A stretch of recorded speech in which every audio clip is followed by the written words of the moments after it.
Shalom keluarga GKRI Warna yang dikasihi Tuhan dan tentunya mengasihi Tuhan. Saya bersyukur kalau hari ini kita bersama-sama boleh beribadah walaupun di rumah masing-masing. Saya percaya berkat Tuhan, perlindungan Tuhan tetap nyata sampai hari ini. Mari kita siapkan hati kita, kita bersatu di dalam doa. Kami bersyukur Tuhan buat hari ini ya Bapa. Engkau telah melindungi kami, Engkau menyertai kami ya Bapa sampai dengan saat ini Tuhan. Saat ini kami buka hati kami di hadapan Engkau Tuhan. Apapun keadaan kami saat ini ya Bapa, kami percaya Engkau Allah yang tetap baik, Engkau Allah yang tetap melindungi kami, menyertai kami dimanapun kami berada saat ini ya Bapa. Kami buka hati kami di hadapan Engkau Tuhan.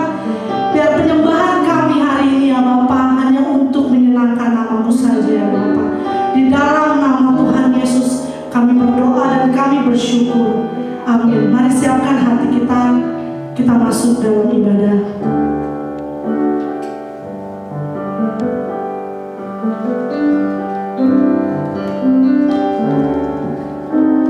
Tiada pernah ku ragukan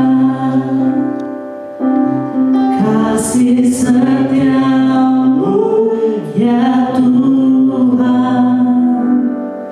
Setiap waktu dalam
Bapak Ibu saudara. Bapak Ibu yang terkasih di dalam Tuhan, mari kita mengakui iman kita seturut dengan pengakuan iman rasuli. Aku percaya kepada Allah, Bapa yang Maha Kuasa, Khalik langit dan bumi, dan kepada Yesus Kristus, Anaknya yang tunggal Tuhan kita, yang dikandung daripada Roh Kudus, lahir dari Maria, yang menderita sengsara di bawah pemerintahan Pontius Pilatus, disalibkan, mati dan dikuburkan, turun ke dalam kerajaan maut, pada hari yang ketiga, bangkit pula dari antara orang mati, naik ke surga, duduk sebelah kanan Allah, Bapa yang Maha Kuasa, dan dari sana Ia akan datang untuk menghakimi orang yang hidup dan yang mati. Aku percaya kepada Roh Kudus, gereja yang kudus dan am, persekutuan Roh Kudus, pengampunan dosa, kebangkitan daging dan hidup yang kekal. Amin.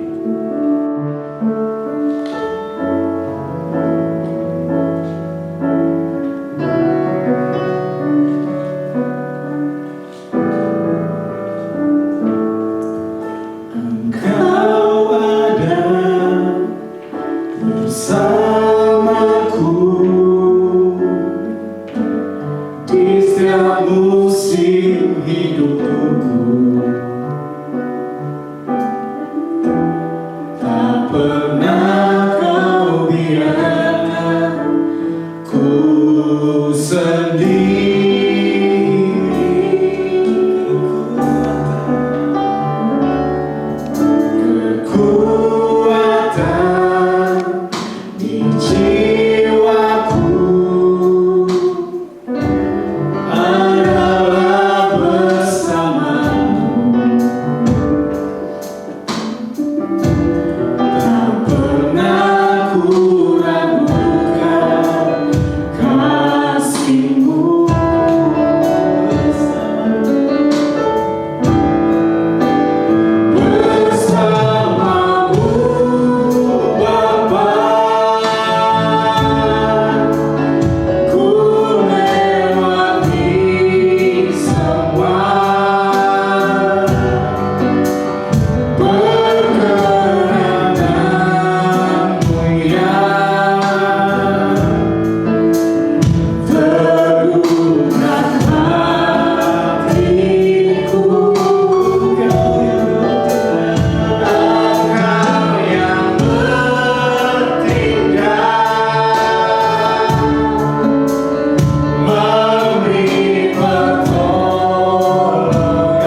Terima kasih Allah, kami serahkan pemberitaan firman ke dalam tangan Tuhan.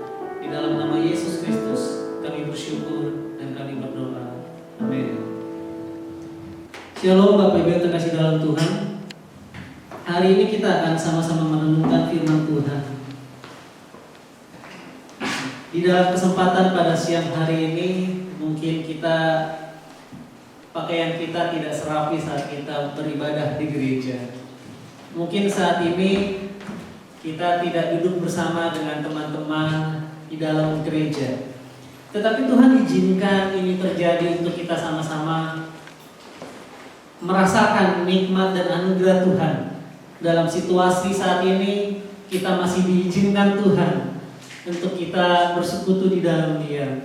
Dan pada hari ini kita mau merenungkan firman Tuhan. Bapak Ibu yang terkasih dalam Tuhan, hari ini adalah minggu yang kedua untuk kita beribadah di rumah masing-masing. Dan Tuhan izinkan itu terjadi. Ini bukan karena pengurus gereja takut. Perhatikan baik, sekali lagi saya katakan, ini bukan karena pengurus gereja takut.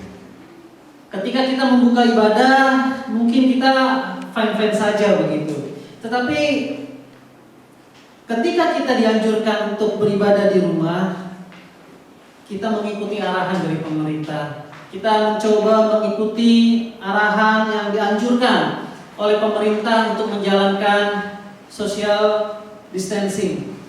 Dan inilah ketaatan yang dijalankan, yang dilaksanakan, yang dilakukan oleh hampir seluruh gereja. Bukan hanya di Jakarta, bukan hanya di Indonesia, tetapi di seluruh dunia, gereja menjalankan ibadah di rumah masing-masing. Bapak Ibu yang terkasih dalam Tuhan, lalu pertanyaannya adalah bagaimana dengan saya? Apakah saya takut? Apakah saya khawatir dengan keadaan ini? Sebagai manusia, iya. Kita patut khawatir karena penyebaran virus corona yang begitu pesat. Dan hingga saat ini sudah tercatat 600 sekian pasien yang terkena virus ini. Bagaimana dengan iman kita? Apakah ketika kita tidak melaksanakan ibadah di gereja, iman kita otomatis luntur? Apakah ketika gereja menyarankan ibadah di rumah, apakah otomatis iman itu juga luntur? Bapak Ibu yang terkasih dalam Tuhan, perlu saya sampaikan bahwa pro kontra itu pasti ada. Pro kontra atas pelaksanaan ibadah di rumah masing-masing pasti ada. Dan pro kontra ini bukan hanya dialami oleh umat Kristen, tetapi di luar umat Kristen pun pro kontra ini ada. Bapak Ibu yang terkasih dalam Tuhan, dan hari ini adalah minggu yang kedua untuk kita boleh sama-sama merenungkan firman Tuhan secara bersama-sama di rumah masing-masing.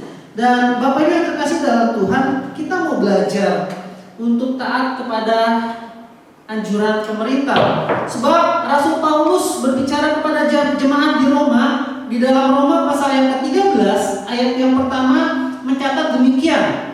Roma pasal 13 ayat yang pertama. Mari kita buka sama-sama Roma pasal 13 ayat yang pertama. Firman Tuhan mencatat begini: tiap-tiap orang harus takluk kepada pemerintah yang di atasnya, sebab tidak ada pemerintah yang tidak berasal dari Allah, dan pemerintah-pemerintah yang ada ditetapkan oleh Allah. Sekali lagi saya sampaikan bahwa mungkin saja ada yang tidak setuju kita melaksanakan ibadah di rumah. Ada juga yang setuju kita melaksanakan ibadah di rumah.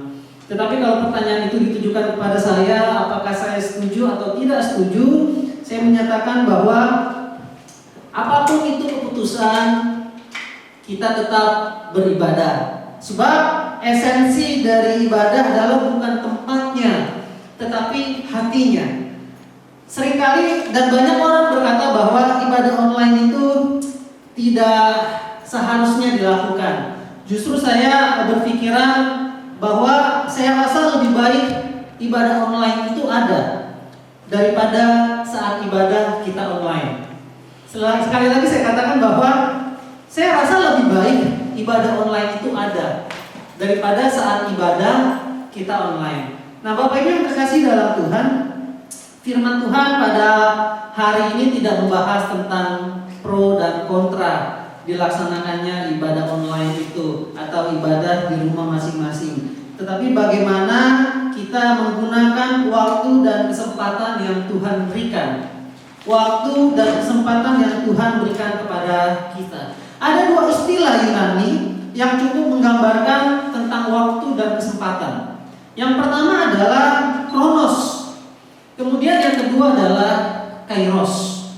Berbicara tentang kronos, waktu yang diberikan Tuhan itu sama setiap manusia, 24 jam dalam satu hari. Tidak ada manusia yang di bawah 24 jam atau lebih dari 24 jam dalam satu hari. Tidak akan pernah ada. Dan bicara tentang kronos ini, kita berbicara tentang apa yang sudah Tuhan berikan, baik dari detik ke detik, menit ke menit, jam ke jam, hari ke hari, minggu ke minggu, bulan ke bulan, tahun ke tahun, dan demikian berikutnya. Sehingga bicara tentang waktu, berbicara tentang kronos, ini kita teringat dengan satu kata, yaitu kronologis. Bagaimana ketika kita berbicara tentang kronologis, kita berbicara tentang menceritakan sesuatu berdasarkan urutan waktu. Sekali lagi, menceritakan sesuatu berdasarkan urutan waktu.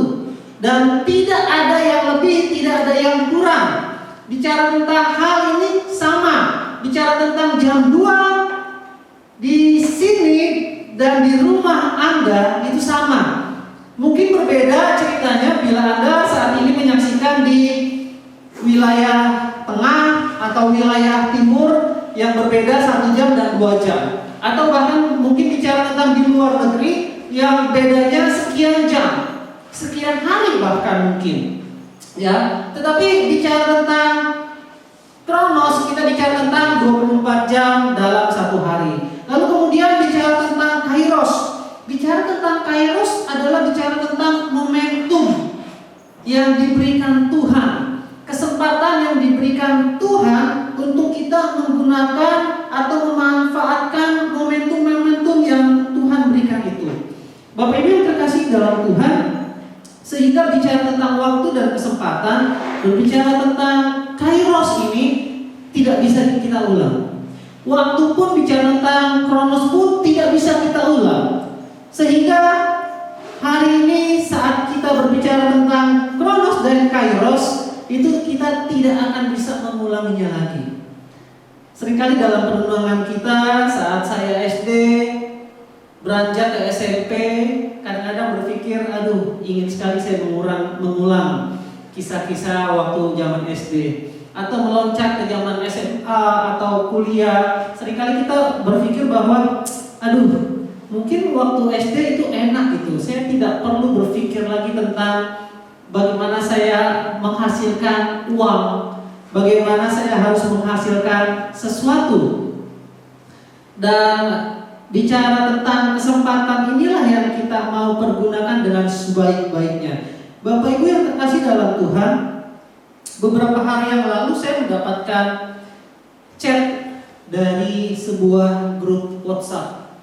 Chat ini saya melihatnya sungguh sangat baik begitu ya. Ada satu percakapan antara seorang ayah dengan seorang anaknya terkait dengan virus yang sedang merebak pada saat-saat ini. Satu ketika sang anak yang baru sekitar kelas 4 atau kelas 5 SD, dia berkata kepada ayahnya, "Ayah, di internet ini lagi ada berita tentang virus corona. Kenapa sih kita harus takut?" Sang anak yang memang dari kecil sudah diajak ke sekolah minggu, dia menyampaikan satu pertanyaan kritis kepada ayahnya.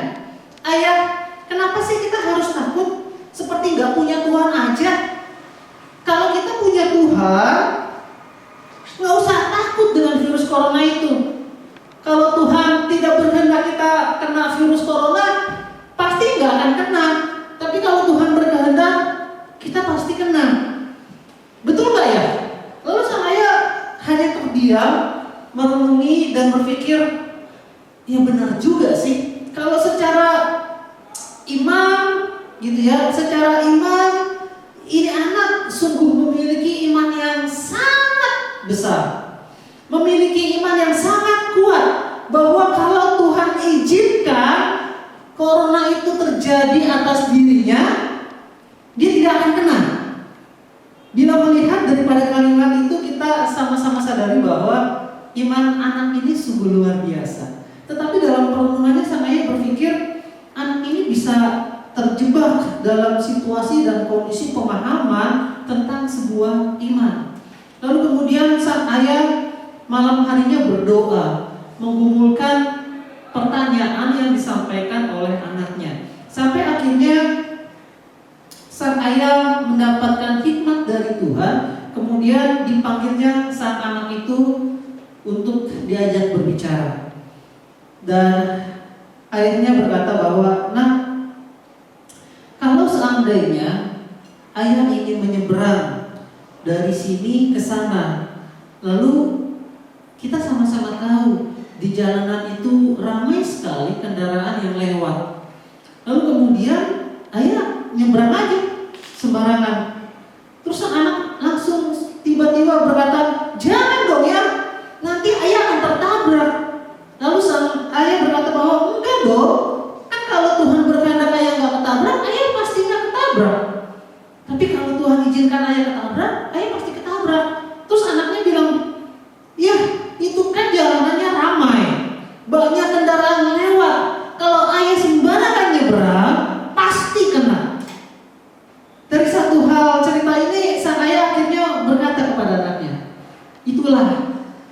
hikmat yang harus kita miliki. Inilah hikmat yang harus kita gunakan ketika kita memiliki iman itu. Kalau seandainya kita tahu bahwa sangat baik kita berkata, jika Tuhan kehendaki ayah terkena corona, ayah pasti terkena corona. Tapi kalau ayah tidak memiliki hikmat untuk berusaha meminimalisirkan ayah terkena corona, ayah akan tidak terkena corona. Nah, Bapak Ibu yang terkasih dalam Tuhan, dari cerita ini mungkin saya ingin sampaikan tema yang saya sampaikan pada hari ini berbicara tentang waktu, kesempatan, dan hikmat. Dan banyak orang yang terkadang memiliki iman yang besar sehingga ia berkata, kenapa harus takut sama corona? Kenapa harus takut sehingga gereja tutup dan beribadah di rumah masing-masing? Kenapa kita tidak buka saja gereja lalu menyediakan tempat untuk orang beribadah sebagaimana semestinya? Bapak Ibu yang terkasih dalam Tuhan, kita mau teringat bahwa saya langsung teringat tentang cerita orang-orang Majus. Saat orang-orang Majus melihat bintang di timur itu, orang-orang Majus berusaha mencari bintang itu. Lalu kemudian orang-orang Majus bertanya kepada sekeliling daripada orang-orang Majus itu. Mereka bertanya sampailah orang Majus itu kepada Raja Herodes. Di dalam Matius pasal yang kedua ayat yang ke-8 dikatakan bahwa kemudian ia datang kepada Herodes dan bertanya tentang bintang itu. Lalu kemudian Herodes berkata bahwa temuilah bintang itu. Kalau engkau sudah bertemu dengan anak itu, sampaikanlah kepadaku. Lalu akhirnya singkat cerita di dalam Matius pasal yang kedua ayat yang ke-9, orang-orang Majus itu pergi melihat bintang dan mengikuti kemana bintang itu ada. Lalu di dalam ayat yang ke-10, orang-orang Majus itu bertemu dengan anak itu yang kita kenal namanya Yesus sedang bersama dengan ibunya Maria. Lalu kemudian orang-orang Majus mempersembahkan apa yang mereka punya, yaitu emas, kemenyan, dan mur. Segala barang-barang berharga dibawa dan dipersembahkan kepada anak itu. Kalau seandainya Matius 2 hanya berhenti sampai di situ, kita akan semua tahu bahwa orang-orang Majus akan datang kepada Herodes dan menceritakan apa yang terjadi. Tetapi ternyata Matius 2 ayat yang ke-11 berkata lain adanya. Matius 2 ayat yang ke-11 menyatakan bahwa akhirnya si orang-orang Majus ini mendapatkan mimpi. Orang-orang Majus ini mendapatkan mimpi untuk tidak kembali lagi ke Herodes. Mari kita lihat di dalam Matius pasal 2 ayat yang ke-11 dikatakan demikian. Maka masuklah mereka ke dalam rumah itu dan melihat anak itu bersama Maria ibunya, lalu sujud menyembah dia. Mereka pun membuka tempat harta bendanya dan mempersembahkan persembahan kepadanya, yaitu emas, kemenyan, dan mur. Kalau sampai ayat itu saja selesai. Tetapi ayat yang ke-12 dikatakan begini, perhatikan baik. Matius 2 ayat yang ke-12 berkata begini. Dan karena diperingatkan dalam mimpi supaya jangan kembali kepada Herodes, maka pulanglah mereka ke negerinya melalui jalan lain. Dikatakan karena diperingatkan dalam mimpi supaya jangan kembali kepada Herodes, maka pulanglah mereka ke negerinya melalui jalan lain. Hal yang pertama yang mau kita ketahui bahwa berbicara tentang waktu, kesempatan, dan hikmat, bagaimana orang Majus ini datang kepada Tuhan, datang kepada Yesus yang baru dilahirkan itu, mempersembahkan apa yang mereka miliki dan dianggap berharga, mereka persembahkan semuanya kepada Yesus. Lalu kemudian kalau seandainya mereka sudah dikasih waktu, sudah dikasih kesempatan bertemu, tetapi tidak menggunakan hikmatnya, mereka Herodes, saya yakin dan percaya mereka akan menerima satu penderitaan mungkin. Mereka akan ditanya-tanya oleh Herodes di mana anak itu lahir dan berada saat itu. Tetapi ayat yang ke-12 dengan jelas mengatakan karena mereka diperingatkan dalam mimpi. Mereka orang-orang Majus, orang-orang terpelajar, orang-orang yang beriman, yang akhirnya datang kepada Yesus, datang menyembah, mempersembahkan apa yang mereka miliki. Tetapi juga mereka menggunakan hikmat yang diberikan Tuhan. Mereka tidak kembali kepada Herodes, tetapi mereka menempuh perjalanan yang lain, perjalanan yang berbeda, melalui jalan-jalan lain, sehingga mereka tidak lagi bertemu dengan Herodes. Bapak Ibu yang terkasih dalam Tuhan, hikmat yang diberikan kepada orang-orang Majus dipergunakan dengan baik. Anugerah yang diberikan oleh Tuhan, yaitu hikmat yang diberikan kepada kita untuk kita belajar taat di dalam Tuhan. Orang-orang Majus taat ketika dia melihat bintang timur itu. Orang-orang Majus taat ketika dia berusaha mencari Yesus dalam balutan ibunya.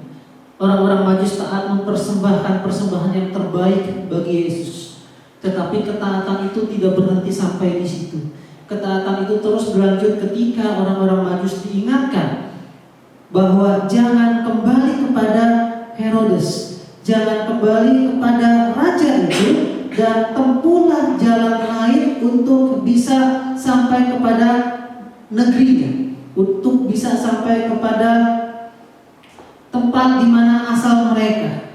Hal yang pertama adalah ketika Tuhan sudah memberikan anugerah hikmat, mari gunakan anugerah itu sebagai sesuatu yang berharga.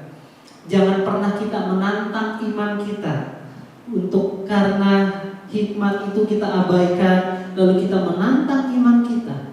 Seperti cerita seorang anak bertanya kepada ayahnya, mengapa kita takut dengan corona? Seperti tidak punya Tuhan saja.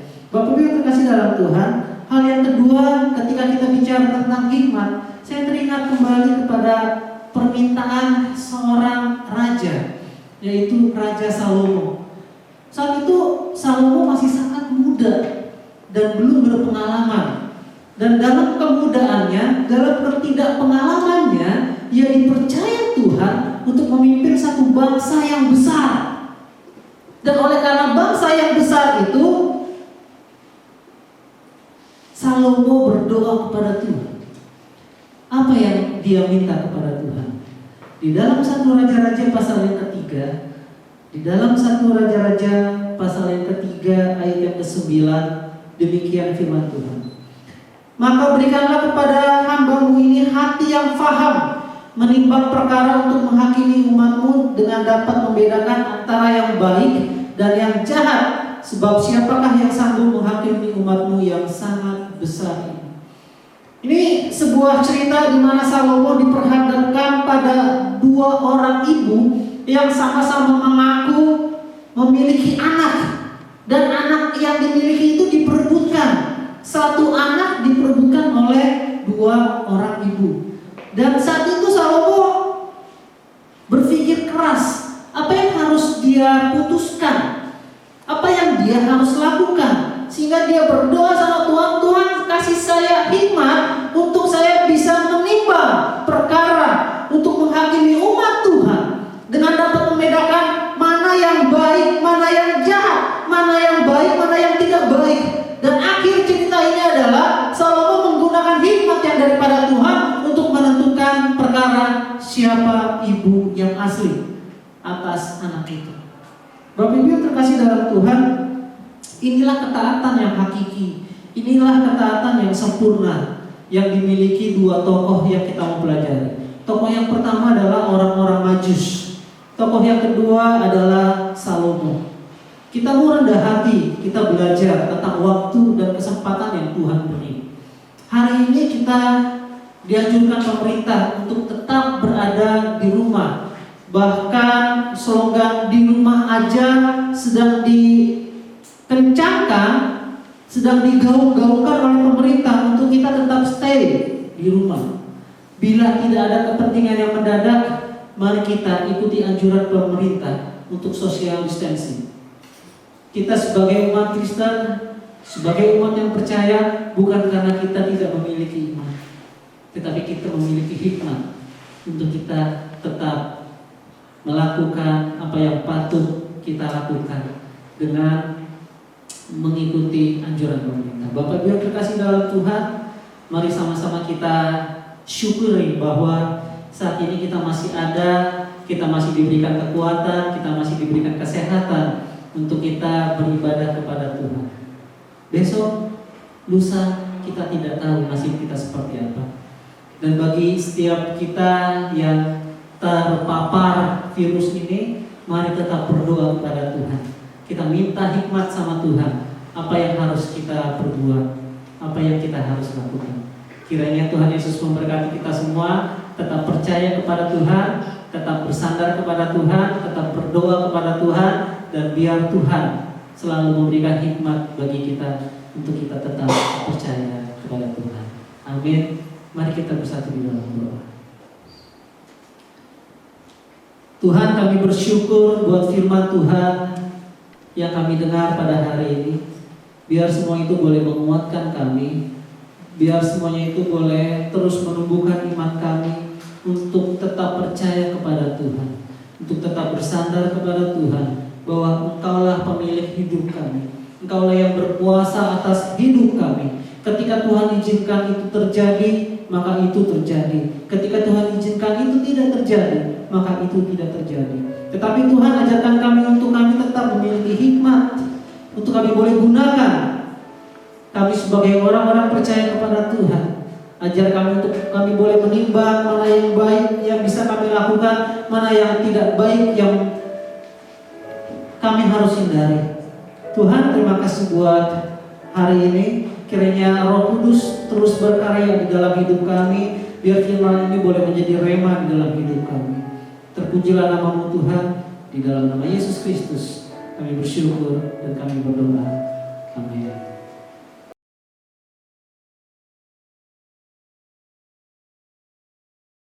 Shalom, Bapak Ibu yang terkasih, berikut warta sepekan GKRI Dwi Warna. Yang pertama, kami mengucapkan terima kasih kepada Bapak Evangelis Katanto atas pemberitaan firman-Nya, dan buat tim yang sudah berjerih lelah untuk bisa bikin video ibadah online ini. Tuhan Yesus memberkati. Warta kedua, bagi Bapak Ibu yang rindu untuk memberikan persembahan, persepuluhan ataupun persembahan ucapan syukur, bisa melalui transfer ke nomor di bawah ini. Warta ketiga, bagi Bapak Ibu yang mempunyai pokok doa atau rindu ingin didoakan, dapat menghubungi nomor para hamba Tuhan dari GKRI Dwi Warna di bawah ini.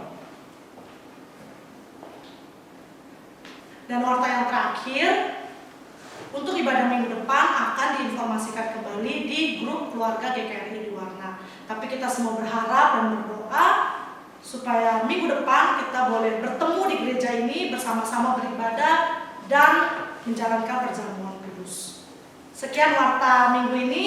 Tetap jaga kesehatan, tetap jaga kebersihan, jangan pernah takut, karena semua dalam perlindungannya Tuhan. Selamat hari Minggu, Tuhan Yesus memberkati. Sebelum kita mengakhiri ibadah kita hari ini, saya mau mengajak Bapak Ibu yang ada di rumah untuk membacakan ayat mas kita hari ini. Ayat mas kita diambil dari Yesaya 41 ayat 13. Yesaya 41 ayat 13, kita akan membacanya 2 kali secara bersama-sama. 2, 3. Sebab aku ini Tuhan Allahmu, memegang tangan kananmu dan berkata kepadamu, janganlah takut, akulah yang menolong engkau. Yesaya 41 ayat 13. Sekali lagi, sebab aku ini Tuhan Allahmu, memegang tangan kananmu dan berkata kepadamu, janganlah takut, akulah yang menolong engkau. Kita angkat pujian doksologi, doa penutup dan doa berkat kepada hambanya Bapak Evangelis Herman.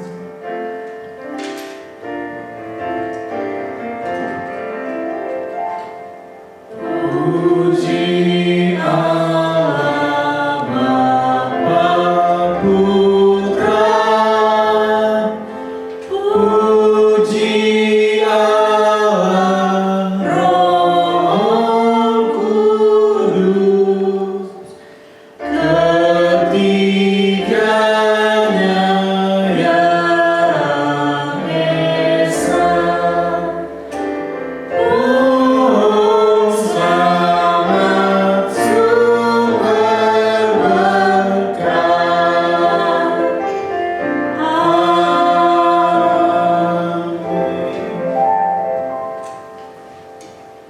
Sungguh kami bersyukur Tuhan buat ibadah pada hari ini. Kami boleh menikmatinya dengan sukacita karena sukacita itu datangnya daripada Allah. Dan pada hari ini kami berdoa di dalam nama Yesus Kristus. Kami percaya Tuhan jaga dan lindungi bangsa kami, bangsa Indonesia, sehingga boleh terbebas dari segala penyakit yang ada. Dan setiap sesama kami, teman-teman kami yang mungkin saja sudah terkena dari penyakit ini, mari Tuhan jamah Tuhan sembuhkan.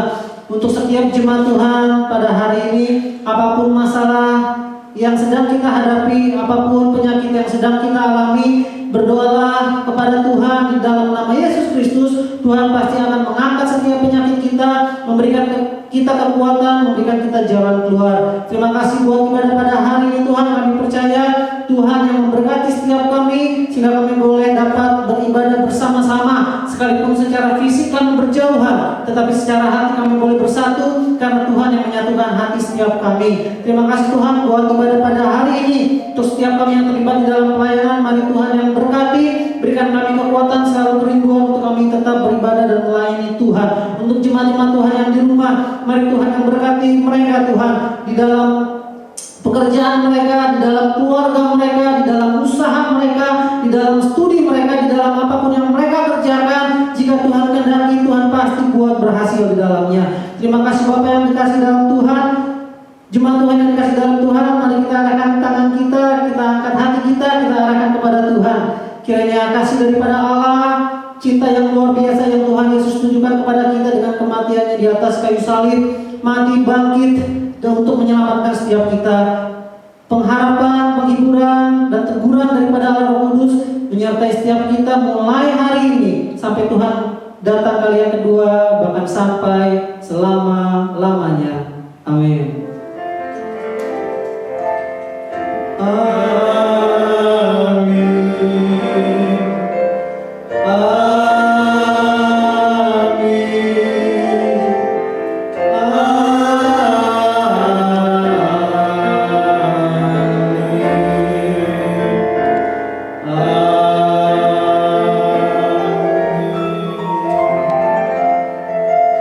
Terima kasih Tuhan Yesus memberkati.